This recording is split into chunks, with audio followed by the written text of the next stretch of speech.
సంగారెడ్డి జిల్లా జహీరాబాద్ ప్రాంతంలో పరిశ్రమలు వస్తే ఉపాధి అవకాశాలు మెరుగవుతాయని ఆశపడ్డారు ఈ ప్రాంత వాసులు. National investment and manufacturing Jones విస్తరణ పనులు మొన్నటి వరకు ఒక అడుగు ముందుకు 2 అడుగులు వెనక్కు అన్నట్టుండేది.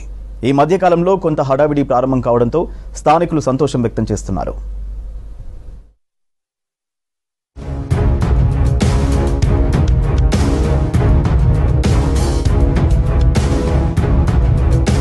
జాతీయ స్థాయిలో గుర్తింపు పొందుతున్న జహీరాబాద్ ప్రాంతంలోని జాతీయ పెట్టుబడులు ఉత్పాదక మండలి ప్రాజెక్టు పరిధిలో భూసేకరణ ప్రక్రియ వేగవంతమైంది. 2012లో దాదాపు 31,000 కోట్ల పెట్టుబడులు 3 లక్షల మందికి ఉపాధి కల్పించే లక్ష్యంతో యూపీఏ ప్రభుత్వం మంజూరు చేసింది.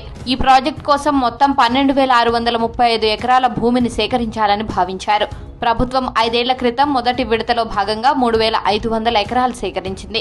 అందులో మౌలిక వసతుల కల్పనకు ప్రాధాన్యమివ్వడంతో పాటు 2 పరిశ్రమలకు స్థలాన్ని కేటాయించారు. ఇంతకాలం నెమ్మదిగా సాగిన భూసేకరణ ప్రక్రియ కొన్ని రోజులుగా ఊపందుకుంది. ఈ టీఆర్ఎస్ గవర్నమెంట్ 10 ఏళ్ల వరకు కూడా దీనికి ఎక్కడేసిన కూడా అక్కడనే ఉండిపోయింది. దీన్ని ఏమీ డెవలప్మెంట్ చేయలేదు. ఏదో నామమాత్రంగా బైపాస్ రోడ్డు స్టార్ట్ చేస్తున్నాము, తూతూ మంత్రంగా స్టార్ట్ అయింది. మళ్ళీ ఇప్పుడు మన రేవంత్ రెడ్డి గవర్నమెంట్ వచ్చినాక, కాంగ్రెస్ గవర్నమెంట్ వచ్చినాక ఇప్పుడు మన దామోదర్ సాబు కృషితోటి ఇది తొందరగా స్టార్ట్ తొందరగా వర్క్ కూడా కంప్లీట్ అవుతున్నది. దీని నుంచి తొందరగా ఫ్యాక్టరీలు వస్తాయి, మన ప్రజలకు ఉద్యోగం, మన నిరుద్యోగులకు ఉద్యోగం దొరుకుతుంది. 13,000 ఎకరాల లోపల 32,000 కోట్ల పెట్టుబడులు ఇప్పటికే ప్రారంభమైనవి. అది వచ్చినట్లయితే సుమారుగా 3 లక్షల మందికి ఉద్యోగ అవకాశాలు వస్తాయి. ఈ ప్రాంతం లోపల ఎంతో మంది నిరుద్యోగులు ఐటీఐ చేసి, డిప్లొమాలు చేసి, ఇంజనీరింగ్ చేసి ఎక్కడెక్కడో పోయి బతకడానికి పోతున్నారు. కాబట్టి జాబ్ల కొరము బెంగళూరు లాంటి పెద్ద పట్టణాలకు మా ప్రాంతానికే మా వాళ్ళు కాకుండా బయటికి వెళ్లి మా ప్రాంతానికి వచ్చే పరిస్థితి ఏర్పడుతుంది ఫ్యూచర్ లోపల.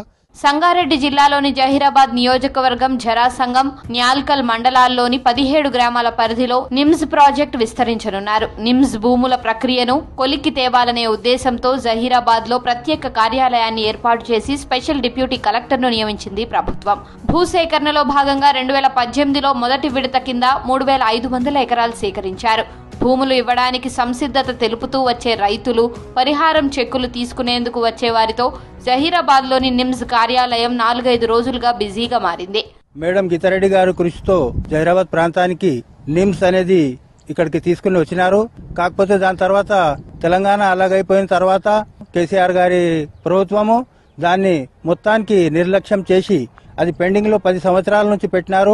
కాంగ్రెస్ గవర్నమెంట్ రేవంత్ రెడ్డి సారథ్యంలో వచ్చినది. దానికి ఇప్పుడు కంప్లీట్ చేయబోతున్నారు. 3 లక్షల ఉద్యోగాలు దొరుకుతాయని దీనికి అంచనా కట్టినారు.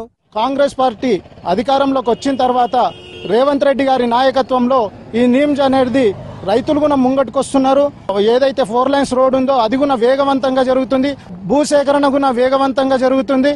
జనాలు కూడా ఆశలున్నారు. నిమ్స్ డెవలప్ అయితే ఇక్కడున్నటువంటి జహీరాబాద్ ప్రాంతం అభివృద్ధి జరుగుతుందని చెప్పేసి చాలా మంది యువత కూడా ఎదురు చూస్తున్నారు.